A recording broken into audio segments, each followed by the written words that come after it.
क्या आपने कभी अपने दांतों पर वो पतली सी पीली तह को नोटिस किया है कि गम्स के ऊपर एक जमी हुई पतली सी तह होती है जो आसानी से नहीं जाती और जिसकी वजह से दांतों पर दाग दिखते हैं और उनका टेक्सचर अनइवन हो जाता है। ये आहिस्ता आहिस्ता दांतों पर आने वाला चेंज हमारे दांतों की खूबसूरती को पूरी तरह से खत्म करके ले जाता है और हमारे दांतों पर हमेशा के लिए रह जाने वाला पीलापन छोड़ जाता है। ये पीलापन कहाँ से आता है, इसके क्या वजूहात हैं, उसे कैसे ठीक किया जा सकता है और अगर हमें इससे बचना है तो हम क्या कर सकते हैं, ये सब जानेंगे हम आज की इस वीडियो में। दांतों पर जमने वाली इस पीली सी तह को प्लाक बोलते हैं। ये सॉफ्ट स्टिकी सी लेयर होती है। ये हमारे दांतों की सरफेस पर चिपका हुआ दिखता है और पीला दिखता है फूड के कलर्स, बैक्टीरिया और अच्छी ओरल हाइजीन ना होने की वजह से। अगर ये स्टार्ट में ही ना हटाया गया ये हार्ड हो जाता है।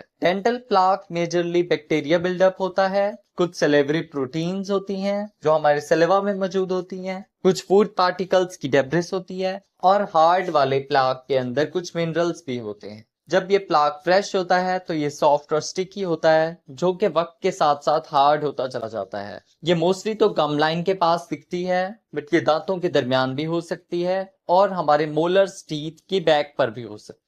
ये दांतों की अपीयरेंस को खराब कर देती है जिससे हमारा कॉन्फिडेंस भी वीक हो जाता है। इसकी वजह से बैड ब्रेथ भी होती है। अब ऐसी चीजों के बारे में जानते हैं जो कि येलो प्लाक्स कॉज कर सकते हैं। अच्छी ओरल हाइजीन ना होने से, इम्प्रॉपर ब्रशिंग से, फ्लॉसिंग ना होने से दांतों पर येलो प्लाक्स आ सकते हैं। इसकी वजह यह है कि जब हम अच्छे से या ठीक से ब्रश नहीं करते तो दांतों के अंदर मौजूद बैक्टीरिया मल्टीप्लाई होने लगते हैं और हमारे दांतों की एनामल से चिपकने लगते हैं। दांतों के ऊपर जमती हुई ये तह हमारे खाने से पिगमेंट्स को एब्जॉर्ब करती है और येलो दिखती है। हो सकता है कि हम कुछ ऐसी फूड्स का इस्तेमाल ज्यादा कर रहे हों जिनके अंदर कलर्स ज्यादा हैं, जैसे कॉफी, टी, वाइन, कड़ी, सोडास। इन सब फूड से प्लाक को येलोइश स्ट्रेन मिलता है। इसके अलावा शुगरी फूड्स ओरल बैक्टीरिया को फीड करती हैं, उन्हें खुराक देती हैं जिससे उनका बिल्डअप बढ़ जाता है। जो लोग स्मोकिंग और टोबैको का यूज करते हैं तो इनमें मौजूद निकोटीन और तार प्लाक के अंदर तक चला जाता है जो उसे डीप येलो और ब्राउन स्टेन्स देता है। टोबैको हमारे माउथ को भी ड्राई कर देता है जिससे बैक्टीरियल ग्रोथ बढ़ती है।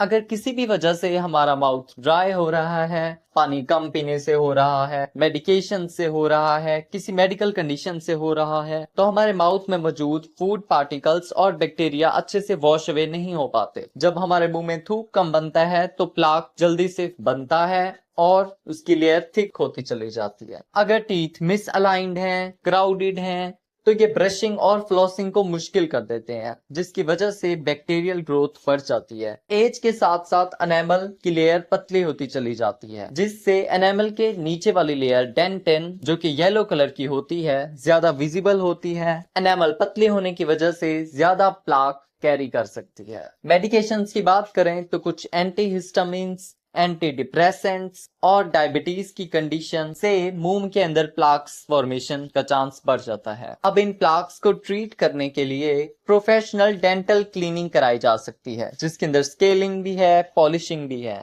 इसके अंदर कुछ टूल्स की मदद से प्लाक्स को रिमूव किया जाता है। प्लाक्स तो रिमूव होते ही हैं, साथ में गम डिजीजेस, टूथ डिके को कम किया जा सकता है। कुछ ब्लीचिंग कंपाउंड्स के थ्रू दांतों की वाइटनिंग की जाती है। आप घर पर वाइटनिंग टूथपेस्ट भी यूज कर सकते हैं इसे ठीक करने के लिए। अगर आपके दांतों पर ये प्लाक्स नहीं हैं और आप चाहते हो कि फ्यूचर में भी ना हो तो आप इन्हें प्रिवेंट कर सकते हो एक अच्छी ओरल हाइजीन से। दिन के अंदर 2 बार ब्रश करना फ्लोराइड टूथपेस्ट के साथ। टूथब्रश को हर 3 से 4 मंथ्स के अंदर रिप्लेस करना है। कम से कम 1 बार फ्लॉसिंग करनी है दांतों के दरमियान और गम लाइन के पास, क्योंकि सिर्फ ब्रशिंग काफी नहीं होती। आप एंटीसेप्टिक माउथ वॉश यूज कर सकते हो। ये बैक्टीरियल लोड को कम करते हैं, प्लाक फॉर्मेशन को कम कर देते हैं। अपनी डाइट पर ध्यान दें, शुगरी फूड्स को लिमिट करें, कलर्ड फूड से बचें, स्मोकिंग, टोबैको का यूज ना करें, दिन के अंदर ज्यादा से ज्यादा पानी पिएं, मुंह को ड्राई ना रहने दें और अगर आप साथ में माउथ ब्रीथ